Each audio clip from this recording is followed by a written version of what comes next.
Mary, you've heard the Gogo sales pitch to investors. What's the most compelling point that this company is making? Okay, so Gogo is in a wonderful position right now because, as we discussed before, in-flight connectivity has become the cost of doing business. So all of those billions and billions of dollars of worth of aircraft that have been ordered at the Paris Air Show this week are all going to need to be equipped with in-flight connectivity. And Gogo, amongst all the in-flight connectivity providers, has the biggest mark right now. They have a lock on the U.S. domestic market. They have also key agreements with satellite providers to bring in-flight connectivity to international flights. So they're in a very interesting position right now. I can see why they dusted off this IPO. So they've got a first mover advantage, but does Gogo raising money mean that we'll actually get a better Wi-Fi experience when we're in the air?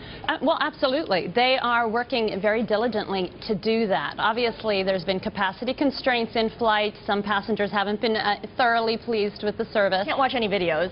No, you can't stream videos, but they are working to enhance capacity. And let me just say that all of the in-flight connectivity providers are facing the same issue.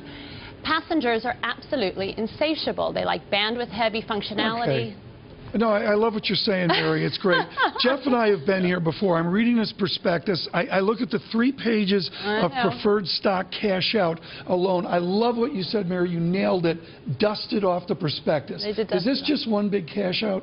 No, they are. Listen, they need the capital. There's no doubt about it. I mean, they are a loss-making company right now. But look at the financials. Year over year, they have been increasing their revenues. Now, you look at it and you're saying...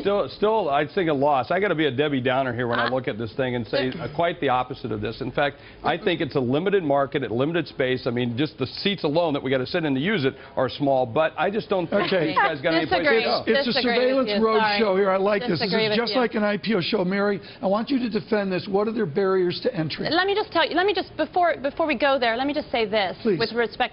When Connection by Boeing was the in-flight connectivity service that went kaput, right? That made airlines afraid. So when Gogo came on the market with a cheaper, more cheerful solution that would be easier to equip, they had to give a lot of the kit away for free initially. Okay, so they took a big expense up front to convince airlines to give it another go. So that is one of the reasons why you've seen this situation whereby now the tables have turned. They're not doing these sweetheart deals with airlines anymore, and now the airlines have to pay money for the kit.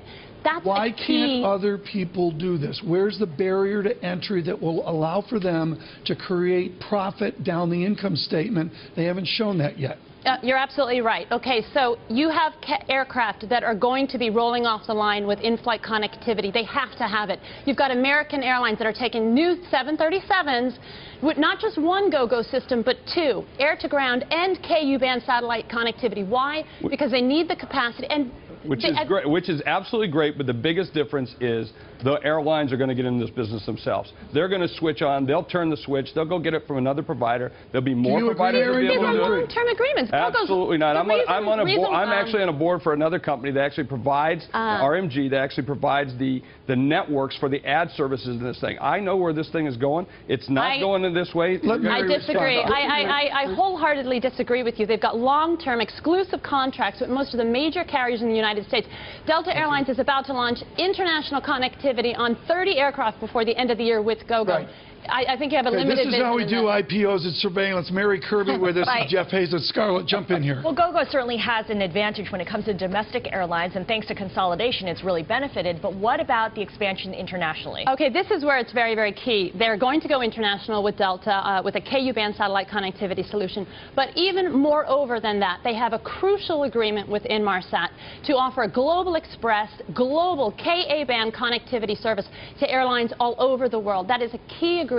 And that positions them really, really well, particularly in light of the fact that Boeing just announced just a couple weeks ago an agreement with Inmarsat and Honeywell to bring the terminal units to all of their portfolio of aircraft. We're talking about billions and billions and billions of dollars worth of orders that need to be fitted with but that's the equipment side, not the usage side. But on the usage side, you're still limited, and these agreements, quite frankly, if you look at it, are only a couple years old. In airline terms, that's nothing. I mean, guys like United and others are buying planes many, many years past that into the future. I think they're going to. I think they've got a model that's really tough to do. Mary, please jump in here. Can I just bring up a key. By the way, I'm a huge fan. I mean, I fly hundreds of thousands of miles. I use these guys almost every day. You guys may have heard of a company called Route Happy. They allow you to get really interesting data on all of the aircraft out there and who's got what. Do you know that every single DC-9 and MD-90 in the U.S. fleet is equipped? We're having that company on the show on aircraft. The most aged fleet in the whole market. Yes, and new design 787s don't even have it. I want you to address this. Page 23 of the prospectus, 3 major U.S. airlines have announced arrangements with our competitors. What are the barriers to entry in this interesting technology? Fair enough. They do face some competition. Row 44 is a KU band provider that is on Southwest Airlines fleet, and they've got a number of other deals internationally.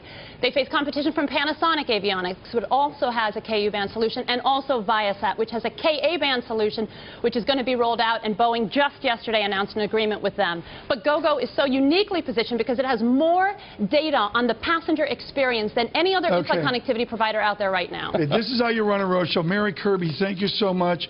Jeff, thank you. I still say tick-tock, tick-tock. I think the clock's ticking on this one. These guys are cashing. Gogo. Gogo will be pricing tonight. Oh, no, you guys are so Morgan Stanley, JP Morgan, UBS, Allen & Company. I love, Mary said the smartest thing. Mary, sit down. Sorry. Dust it off the prospectus. I thought you were going to kick me out. Dust it off the prospectus.